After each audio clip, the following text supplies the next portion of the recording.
The Russian Sleep Experiment. Russian researchers in the late 1940s kept 5 people awake for 15 days using an experimental gas-based stimulant. They were kept in a sealed environment to carefully monitor their oxygen intake so the gas didn't kill them, since it was toxic in high concentrations. This was before closed-circuit cameras, so they had only microphones and 5-inch thick glass porthole-sized windows into the chamber to monitor them.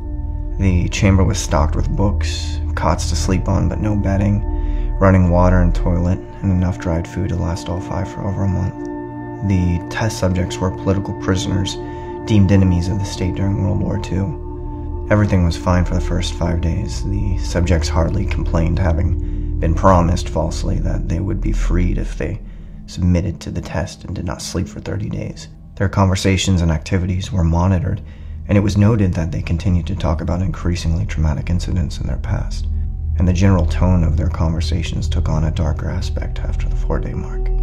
After 5 days, they started to complain about the circumstances and events that led them to where they were and started to demonstrate severe paranoia. They stopped talking to each other and began alternately whispering to the microphones and one-way mirrored portholes.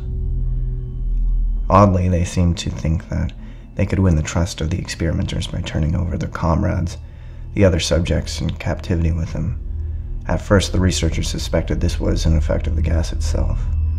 After 9 days, the first of them started screaming. He ran the length of the chamber, repeatedly yelling at the top of his lungs for 3 hours straight. He continued attempting to scream, but was only able to produce occasional squeaks. The researchers postulated that he had physically torn his vocal cords. The most surprising thing about this behavior is how the other captives reacted to it. Or rather, didn't react to it. They continued whispering to the microphones until the second of the captives started to scream.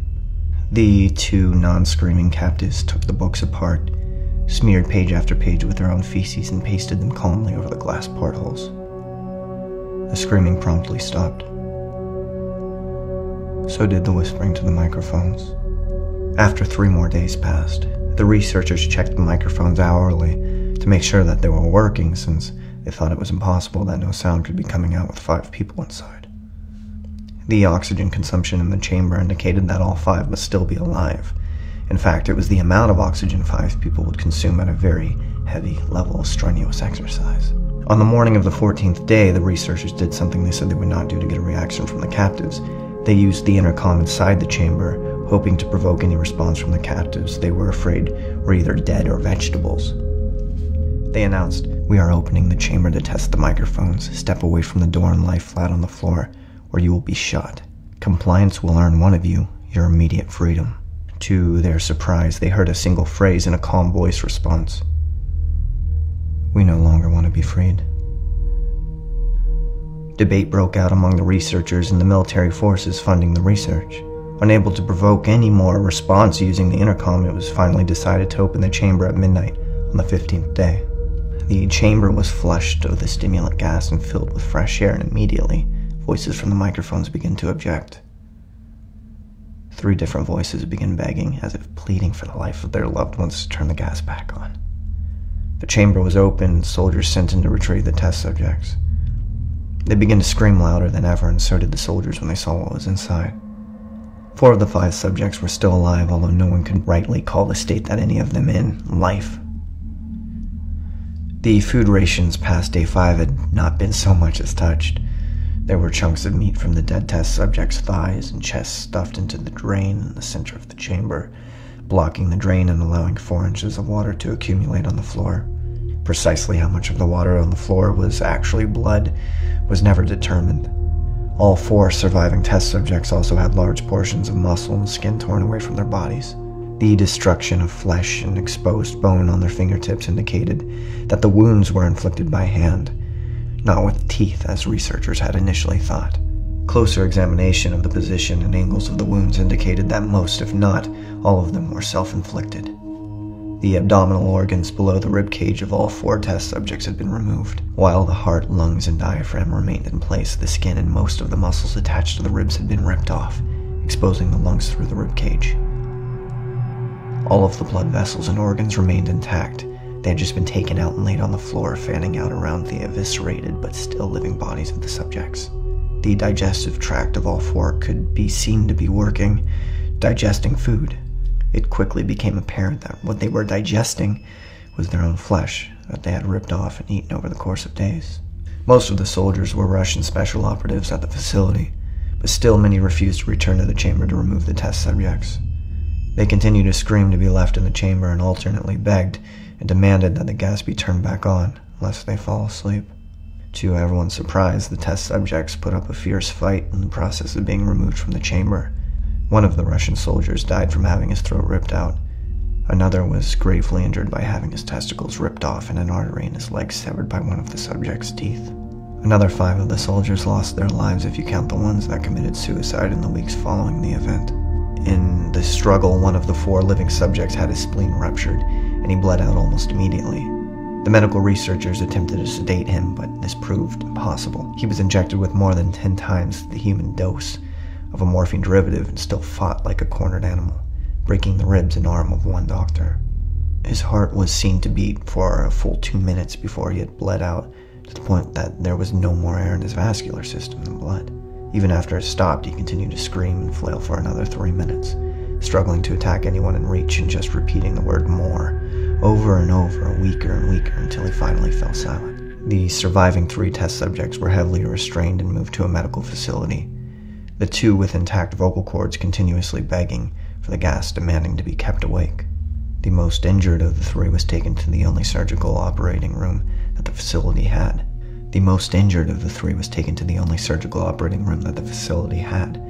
In the process of preparing the subject to have his organs placed back within his body, it was found that he was effectively immune to the sedative they had given him to prepare him for the surgery.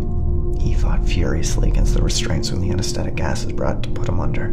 He managed to tear most of his way through a 4-inch wide leather strap on one wrist, even though the weight of a 200-pound soldier was holding that wrist as well. It took only a little more anesthetic than normal to put him under, and the instant his eyelids fluttered and closed, his heart stopped. In the autopsy of the test subject that died on the operating table, it was found that his blood had tripled the normal level of oxygen. His muscles that were still attached to his skeleton were badly torn and had broken 9 bones in his struggle not to be subdued. Most of them were from the force his own muscles had exerted on them. The second survivor had been the first of the group of 5 to start screaming. His vocal cords destroyed, he was unable to beg or object to surgery, and he only reacted by shaking his head violently in disapproval when the anesthetic gas was brought near him. He shook his head yes when someone suggested reluctantly that they try the surgery without anesthetic, and did not react for the entire 6-hour procedure of replacing his abdominal organs and attempting to cover them with that remained of his skin. The surgeon presiding stated repeatedly that it should be medically possible for the patient to still be alive. One terrified nurse assisting the surgery stated that she had seen the patient's mouth curl into a smile several times whenever his eyes met hers. When the surgery ended, the subject looked at the surgeon and began to wheeze loudly, attempting to talk while struggling. Assuming this must be something of drastic importance, the surgeon had a pen and pad fetched so the patient could write his message. It was simple. Keep cutting. The other 2 test subjects were given the same surgery, both without anesthetic as well, although they had to be injected with a paralytic for the duration of the operation. The surgeon found it impossible to perform the operation while the patients laughed continuously. Once paralyzed, the subjects could only follow the attending researchers with their eyes. The paralytic cleared their system in an abnormally short period of time, and they were soon trying to escape their bonds. The moment they could speak, they were again asking for the stimulant gas. The researchers tried asking why they had injured themselves, why they had ripped out their own guts, and why they wanted to be given the gas again. Only one response was given. I must remain awake. All 3 subjects' restraints were reinforced and they were placed back into the chamber, awaiting determination as to what should be done with them. The researchers, facing the wrath of their military benefactors for having failed the stated goals of their project, considered euthanizing the surviving subjects. The commanding officer, an ex-KGB, instead saw potential and wanted to see what would happen if they were put back on the gas. The researchers strongly objected but were overruled. In preparation for being sealed in the chamber again, the subjects were connected to an EEG monitor and had their restraints padded for long-term confinement. To everyone's surprise, all 3 stopped struggling the moment it was let slip that they were going back on the gas.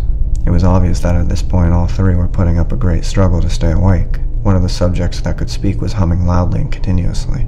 The mute subject was straining his legs against the leather bonds with all his might.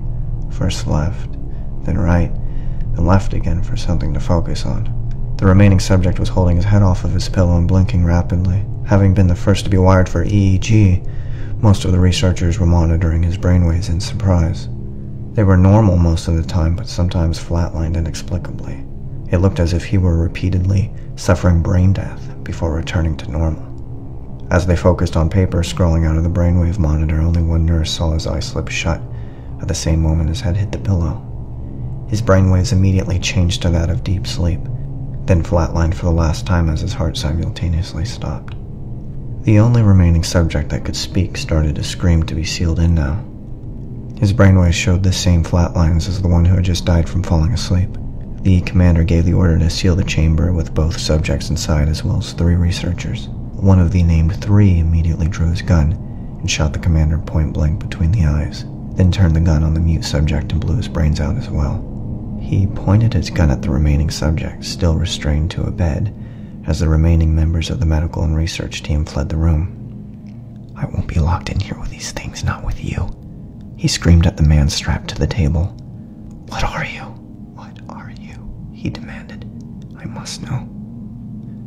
The subject smiled. "Have you forgotten so easily? We are you. We are you. We are the madness that lurks within you, begging to be free at every moment in your deepest animal mind. We are what you hide from in your beds every night. We are what you sedate into silence and paralysis when you go to the nocturnal haven where we cannot tread." The researcher paused, then aimed at the subject's heart and fired. The EEG flatlined as the subject weakly choked out, "So